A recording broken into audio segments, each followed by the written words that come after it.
ओम गणेशाय नमः। ओम पार्वते नमः। ओम नमः शिवाय। अहोई अष्टमी का व्रत कार्तिक मास के कृष्ण पक्ष अष्टमी के दिन रखा जाता है। इस व्रत को माताएं अपनी संतान की लंबी आयु और अच्छे स्वास्थ्य के लिए रखती हैं। इसलिए इस दिन जब भी व्रत की कथा सुने या कहें तो हो सके तो अपने बच्चे को अपने साथ बिठाएं। इस वीडियो में आप अहोई माता की 2 पौराणिक व्रत कथाओं का श्रवण करेंगे। तो चलिए कथा का प्रारंभ करते हैं। प्राचीन काल में एक साहूकार था जिसके 7 बेटे और 7 बहुएं थीं। इस साहूकार की एक बेटी भी थी जो दीपावली के समय अपने ससुराल से मायके आई थी। दीपावली पर घर को लिपने के लिए 7 बहुएं मिट्टी लाने के लिए जंगल गई तो ननद भी उनके साथ जंगल की ओर चल पड़ी। साहूकार की बेटी जहाँ से मिट्टी ले रही थी उसी जगह पर स्याहू अपने बेटों के साथ रहती थी। खुदाई करते समय गलती से साहूकार की बेटी से एक स्याहू का बच्चा मर जाता है। स्याहू बहुत क्रोधित होती है और क्रोध में आकर बोलती है, मैं तुम्हारी कोख बांधूंगी। स्याहू की यह बात सुनकर साहूकार की बेटी अपनी 7 भाभियों से निवेदन करती है वह उसके बदले अपनी कोख बंधवा ले, लेकिन कोई भाभी उसकी बात नहीं सुनती। लेकिन सबसे छोटी भाभी जो होती है उसको अपनी ननद पर बहुत दया आती है। वह अपनी ननद के बदले अपनी कोख बंधवाने के लिए तैयार हो जाती है।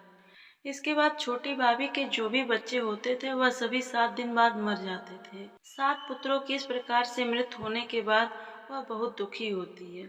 वह पंडित से बुलाकर उनसे उपाय पूछती है।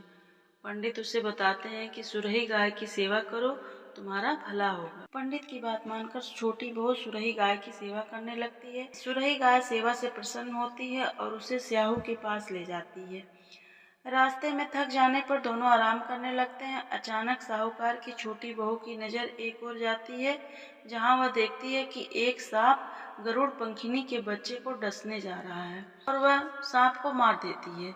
इतने में गरुड़ पंखिनी वहां आ जाती है और खून बिखरा हुआ देखकर उसे लगता है कि छोटी बहू ने उसके बच्चे को मार दिया है। इस पर वह छोटी बहू को चोंच मारना शुरू कर देती है। छोटी बहू इस पर कहती है कि उसने तो उसके बच्चे की जान बचाई। गरुड़ पंखिनी इस बात पर खुश होती है और उसे सुरही सहित स्याहू के पास पहुंचा देती है। स्याहू छोटी बहू की सेवा से प्रसन्न होकर उसे 7 पुत्र और 7 बहुएं होने का आशीर्वाद देती है। स्याहू के आशीर्वाद से छोटी बहू का घर पुत्र और पुत्र की वधुओं से हरा भरा हो जाता है। हे अहोई माता, जैसे आपने साहूकार की छोटी बहू की गोद हरी भरी कर दी, उसी प्रकार से आपके व्रत को जो श्रद्धा पूर्वक रखे, कथा को कहे सुने और हुंकार भरे, उसकी भी गोद भरना और उसकी संतान को सुखी रखना। बोलिए अहोई माता की जय। अहोई अष्टमी व्रत की दूसरी कथा। एक बार एक औरत अपने 7 पुत्रों के साथ एक गांव में रहती थी। एक दिन कार्तिक महीने में वह औरत मिट्टी खोदने के लिए जंगल में गई। वहां पर उसने गलती से एक पशु के बच्चे को अपनी कुल्हाड़ी से मार दिया। उस घटना के बाद उस औरत के 7 पुत्र एक के बाद एक मृत्यु को प्राप्त हो गए।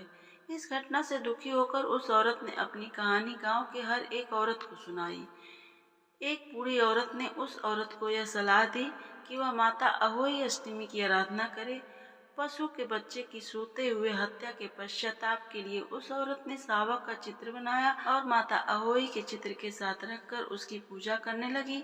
उस औरत ने 7 वर्षों तक अहोई अष्टमी का व्रत रखा और अंत में उसके 7 पुत्र फिर से जीवित हो गए। हे अहोई माता, जैसे आपने उस स्त्री के बच्चों को जीवन दान दिया, उसी प्रकार आपकी व्रत को श्रद्धा पूर्वक रखने वाले सभी माताओं बहनों की गोद हरी भरी रखना, उनके पुत्रों को लंबी आयु प्रदान करना, उन्हें सुखी संपन्न और उन्नति के मार्ग पर ले जाना। बोलिए अहोई माता की जय। माताओं और बहनों, आपको मेरी कथा कैसी लगी? अगर अच्छी लगी हो तो मेरे चैनल को जरूर सब्सक्राइब करें, लाइक करें। धन्यवाद।